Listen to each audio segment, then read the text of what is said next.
Olá, estudantes da terceira série do ensino médio. Nesse vídeo vamos falar sobre cilindro, mais especificamente sobre a área do cilindro. Mas vamos começar com esse questionamento aqui. O que é um sólido de revolução? Existe apenas um sólido de revolução? Não, existem vários. Especificamente no caso do cilindro, ele é um sólido de revolução. O que gerou ele? Quem vai gerar ele é especificamente o nosso retângulo. Aqui eu estou mostrando um sólido de revolução de um cilindro reto, né? Então eu tenho um retângulo onde ele vai girar em torno de um eixo. E ele vai formar, como está aqui no nosso gifzinho aqui, mostrando exatamente a formação do nosso cilindro. Tranquilo, pessoal?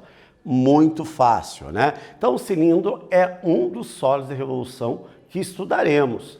Especificamente hoje estamos falando do cilindro reto. Aqui a gente tem alguns exemplos, né, de formato cilindro. Crayon, né, aquele giz de cera, a base dele é um cilindro, né? Toda essa base aqui é um cilindro. Uma lata de tinta, um exemplo de um formato cilindro e que é muito utilizado, né? A maioria das latas de tinta são no formato cilindro. Tem algumas outras que têm outros formatos, mas o cilindro é muito utilizado. Aqui eu tenho uma garrafa térmica, que é um cilindro, e uma caneta muito comum, né? A base dela é um cilindro, uma parte dela é um cilindro. E aqui eu coloquei uma moeda. Muita gente às vezes não consegue visualizar que a moeda, por ela ter uma espessura, uma altura, né? Já que nesse caso que é pequena a gente chama de espessura, pequena, a pessoa às vezes não vê que ela também tem um formato cilíndrico, ela vai ter um formato cilíndrico também, e é um exemplo de aplicação do cilindro, que nós temos diversas aplicações, falamos algumas aqui, né?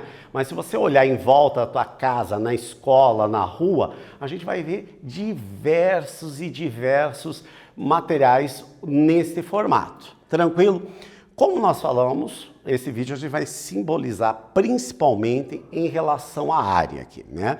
Então, ó, a área aqui, eu planifiquei a área, ó. Vamos aqui na simulaçãozinha aqui, aqui, eu abri o cilindro. Então, como se eu quisesse abrir esse nosso cilindro e planificar, porque quando a gente abre o cilindro, ó, de novo, a distância entre as duas bases é a altura, eu abri ele, abrir significa matemática, planificar, fiquei com um retângulo e dois círculos. A soma da área desses dois círculos, que é πr ao quadrado, com a área do nosso retângulo, que a área do retângulo, a área lateral, que a gente chama da área do retângulo, vai ser 2πrh, somando essas três áreas vai dar o que a gente chama de área total. Então aqui nós temos exatamente o que eu estava falando, quando a gente abriu, vai formar dois círculos e um retângulo. Somando todos eles vai dar o que a gente chama de área total. As duas bases vai ser πr ao quadrado, né? Então vai ser duas vezes a área da base.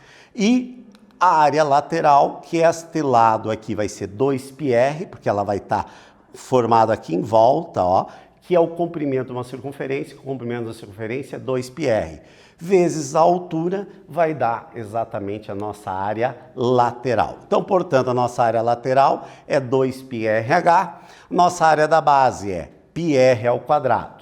E a área total é a soma, que é a área lateral, mas, não pode esquecer, duas vezes a nossa área da base.